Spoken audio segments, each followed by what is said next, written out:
Bagaimana hukum demonstrasi dalam pandangan Islam? Mohon maaf dengan tegas kita mengatakan demo-demo itu bukan cara Islam. Bukan cara Islam. Mohon maaf, bukan cara Islam. Fatwa ulama kita yang kibar tegas menyatakan itu bukan cara Islam. Itu cara-caranya orang-orang kufar. Jangan sampai salah paham. Kita tidak mengkafirkan pelaku demonstrasi. Caranya, itu caranya orang kafir. Maka ketika kaum muslimin melakukannya, itu namanya tasyabbuh, menyerupai cara-cara orang kafir dalam menyelesaikan persoalan atau problematika umat para kelompok. Tidak boleh, enggak diizinkan dalam Islam. Tidak boleh. Bagaimana menyikapi fitnah jihad dengan demonstrasi? Pertama, enggak ada jihad dalam bentuk demonstrasi. Enggak ada jihad dalam bentuk demonstrasi. Demonstrasi tidak boleh disebut jihad. Jihad dari sisi apanya? Demonstrasi itu kebiasaan orang-orang kafir. Bukan ajaran Islam. Nah, bukan ajaran Islam. Riwayat-riwayat yang dinukil dari sahabat melakukan demonstrasi ini tidak, itu bukan bentuk demonstrasi. Jika riwayat tersebut sahih. Ya. Rasulullah SAW tidak mengajarkan untuk melakukan demo. Para sahabat pun demikian. Nah, para tabi'in, para ulama, Imam Syafi'i, Imam Ahmad, tidak pernah mengajak untuk melakukan demonstrasi.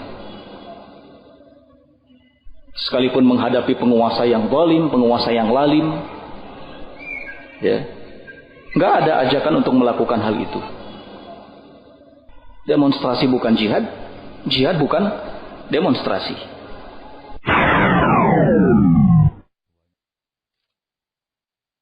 Bagaimana dengan sebagian pihak yang membolehkan demonstrasi dengan dalil perbuatan sebagian sahabat seperti Ibn Mas'ud dan Hamzah yang melakukan aksi di Mekah di hadapan para pemuka Quraisy musyrikin yang juga dianggap sebagai penguasa Mekah saat itu, dan aksi sahabat tersebut diklaim telah mendapatkan restu dari Rasulullah SAW. Aksi yang dimaksud adalah Ibn Mas'ud membaca Al-Quran di depan orang-orang Quraisy dan Hamzah bersama sahabat yang lain berteriak takbir mengelilingi sambil saling bergandengan tangan, dan dianggap itu sama dengan unjuk rasa. Ikhwani fillah azakumullah. Jangan berpura-pura bodoh. Sangat berbeda antara unjuk rasa dengan apa yang dilakukan oleh para sahabat. Dan keadaannya juga sangat berbeda antara apa yang dilakukan oleh mereka di zamannya dan apa yang sekarang terjadi. Pertama, mereka menegakkan hujjah, yaitu dengan mengucapkan la ilaha illallah Muhammadur Rasulullah. Berharap kalau mereka masuk Islam, mendengarkan, dan mereka tahu mereka akan dipukul demikian dan demikian. Apakah tidak mirip atau tidak lebih mirip dengan ucapan Rasulullah SAW bahwasanya jihad yang paling tinggi adalah kalimat hak di depan penguasa yang zalim? Iya kan?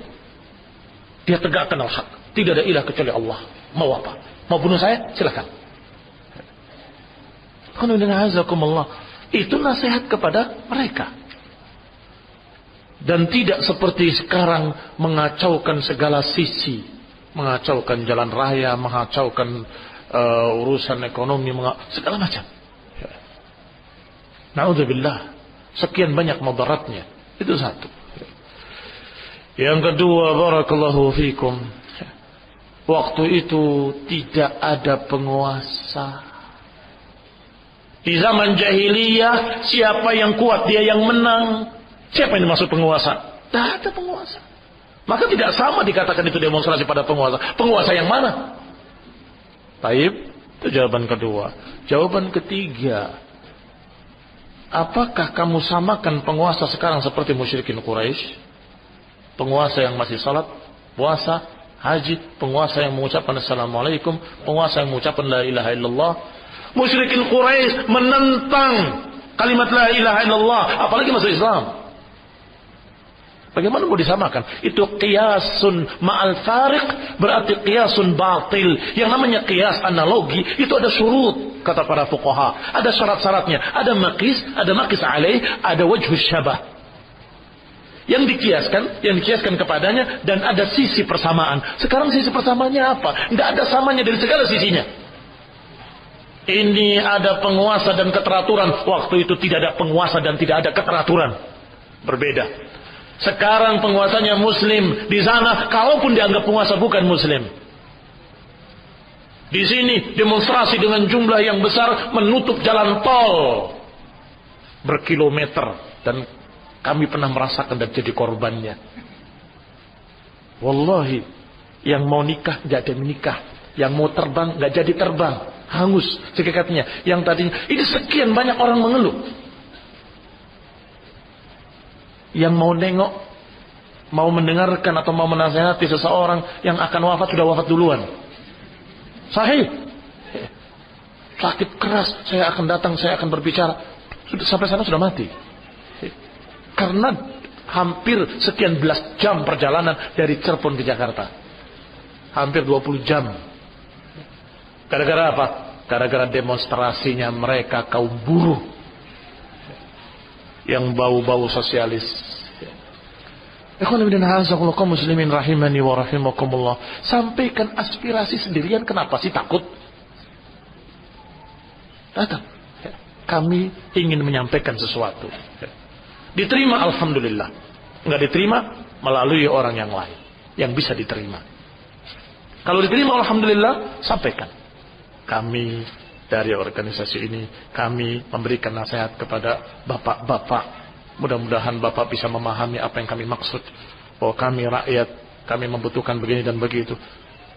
Alhamdulillah, beberapa kaum muslimin sampai dan bisa menasehati. Mau apa? Siapa bilang tidak bisa? Apalagi melalui orang-orang yang lain yang bisa sampai kepadanya lebih mudah lagi. Barakallahu fikum. Nasallahu taufiq wal afiyah. Nasallahu hidayah wa rahmah.